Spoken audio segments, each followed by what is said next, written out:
Do you ever have those days where you're just randomly motivated at 3 a.m? If so, this series is for you.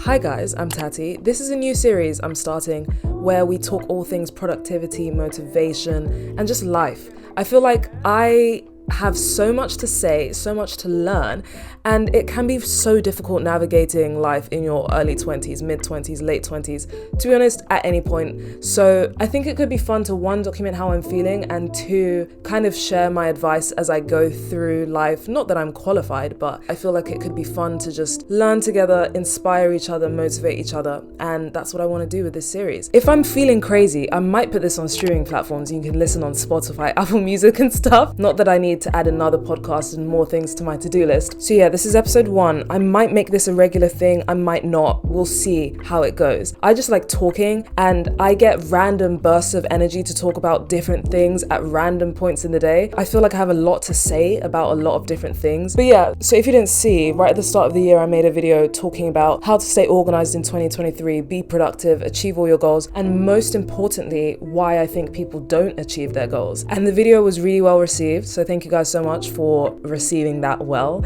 and for all your positive feedback and comments. It really meant a lot, especially because I like talking about this sort of stuff a lot. So today for episode 1, I kind of wanted to continue that dialogue and focus mainly on vision boards and why I think you should throw your vision board away. I feel like our generation is so goal and end result oriented, and obviously whilst we should be, and we should have goals and we should have things we want to achieve, I feel like people are so focused on those goals that they forget to focus on the journey itself. And this is my issue with vision boards. I think it allows us to, or enables us to, just focus on, oh, we want these pretty pictures to manifest into our real life, but we don't want to put in any of the work that's needed to get there. And obviously I'm not speaking for everyone. I'm sure a lot of people who make vision boards actually make plans and, you know, a structure and a roadmap of how to get to those goals. But I know that so many people do not, and that's my issue. So I was listening to a podcast the other day and Jay Shetty was on it, and he was basically saying that people need to commit themselves to their intentions and their actions instead of their goals, because we're so focused on, oh, I want X, but I don't want to be the type of person who gets X. You just want to have X. Do you know what I mean? And then the reason I was triggered to even continue talking about this is because I was watching a show, a very good show in fact, called Life Unexpected. And one of the quotes in the show, they were at a careers day sort of thing, and Kate, one of the main characters, she was saying how she got to her role as radio host and how she like worked up, climbed the ranks. She was kind of doing a job that she didn't want to do, which is a conversation for another day, because that whole climbing the ladder thing, I have a weird relationship with that also. But anyway, she was saying that instead of focusing so much on where it is you want to be, focus more on being ready when you get there. So instead of saying, oh, I want to be CEO, like, are you gonna be ready to be CEO when you get to the CEO position? Do you know what I mean? Like, have you done that work? Have you prepared yourself? Have you learned all you need to learn so that when you are in that position of CEO, you're ready for it and you can do it? Because what happens is, what I think, people are putting I want to be CEO on their vision board, but they're not doing any of the learning needed to be ready for that role, if that makes sense. So obviously saying like get rid of vision boards is a bit dramatic because we need something to aim towards, but I mean it more in the sense of, let's make the vision board, yes, but let's not dwell too much on the vision board. Let's dwell more on who are you going to be on a day-to-day basis. I feel like everyone and their mum who is like into self-development talks about Atomic Habits, but for a good reason. I think it's one of the best books I've ever read in terms of making your goals actually seem so achievable, because it basically, if you haven't heard of it, like, I feel like I'm the millionth person to talk about this book, but if you haven't heard of it, it basically talks about how you make these tiny, small, atomic sized habits every single day, and that will compound over time and lead to you creating even bigger habits and getting even bigger results. So if your goal for the day is to run, even if you don't manage to go running for the half an hour that you wanted to do, even if you just put on your shoe and stepped outside,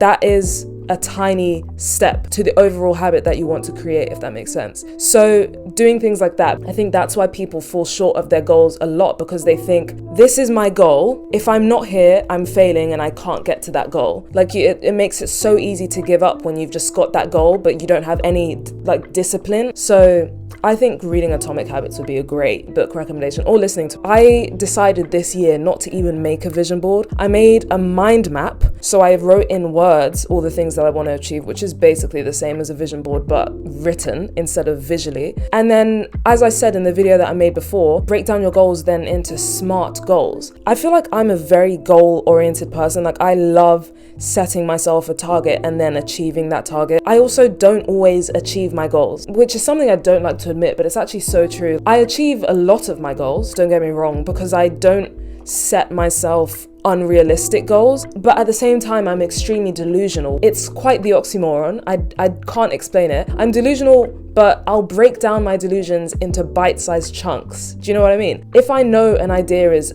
dirtily delusional, I'm not going to say, oh, I'm going to achieve this tomorrow.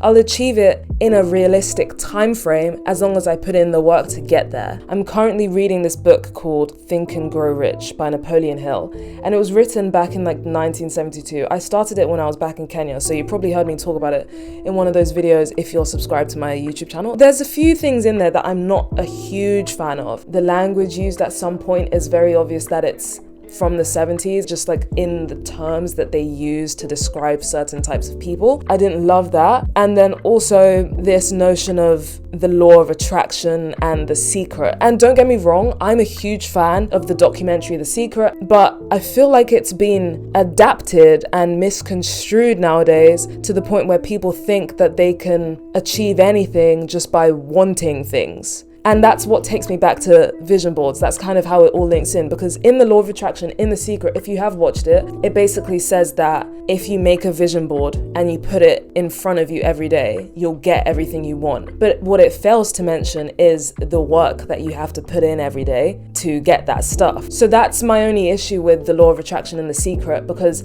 I think it's made people think that you can literally just want something hard enough and get it, and that's it. And I said this in my last video, again, I'm just repeating myself low-key. There is science behind it. In your mind, there's the reticular activating system, which allows you to focus on the things that you see or are thinking of more frequently. So having a vision board means that you see those things and you focus on those things. And then by you being so hyper aware of these things, you're more open and you notice opportunities more that will lead you to getting those things. But then if you don't have the right systems and discipline in place to act on those opportunities, you're still not going to get that thing, if that makes sense. So yes, in theory, vision boards work and having pictures on your wall and on your lock screen works. But if you're not in your daily routine acting as the type of person and being the type of person who is worthy and can get those things, you're still not going to get it. And you know what else annoys me?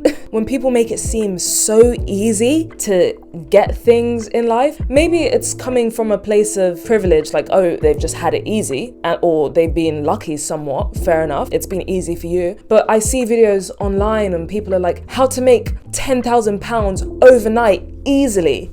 Are you joking? Like, are you genuinely telling a joke? I hate how the internet has convinced people it's so easy to achieve greatness overnight. That's just not how it is. The internet's making 20-year-olds feel like they need to be living the absolute high life from doing the bare minimum. And that's just not the case. I've learned this not the hard way, because I've always known as a black woman, you have to just work harder anyway. But I've always known that you have to work hard for what it is you want. And I feel like recently coming out of university, I've really seen how like, oh, okay, this isn't like easy stuff. Like, life can be like quite hard. Bearing in mind, I'm extremely privileged as well. Like, I have a roof over my head, food on my table every single day. So that's why it frustrates me when people are like, it's so easy. Just sell a digital planner and set up an affiliate link and you've got 10K overnight.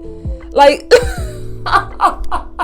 people are out here like, no, do you understand what I mean? Like, I just don't like this notion that life is easy. That's not me being negative. I am such a positive person, but I genuinely think that nothing worth having, nothing of greatness is gonna come easy. And if it does, it's not sustainable. And obviously, yes, as I said, some people are lucky, some people are privileged. It does come easy for some people, but in general, that's not how it is. It's not easy for everyone. So if you're listening to this or watching this and thinking like, oh, you know, I'm not doing enough, I'm not achieving enough, I'm lagging behind, just chill, you're so fine. Just do your absolute best. I think social media has a perfect way of making you feel like you're not good enough or you're not doing enough, or everyone is way more successful than you. But I'm not going to sit here and talk about social media being fake, but do you get me? Like, just relax, just do your best. And life is not fair, but all we can do is our best with the cards that we've been dealt. If you're doing your best, you're doing enough, and your best is going to look different on different days. I've had a really hard time coming to terms with that, and I still am, to be fair. Like, I am extremely hard on myself, but we deserve to just give ourselves grace. You know, just because you managed to achieve like 80% of what you wanted to do one day and then 50% on a different day does not mean that you're not doing your best. You know, you've done your best for that day, and that's all that matters. So yeah, message of the day: throw your vision board away and get back to the nitty-gritty of your daily routine, your daily discipline. Focus less on your outcomes, commit yourself to your intentions, your actions on a day-to-day basis, and make sure you're going to be ready for when that time comes and you do achieve those goals. But yeah, thank you so much for watching. Thank you for listening. And make sure to like, comment, subscribe. Bye.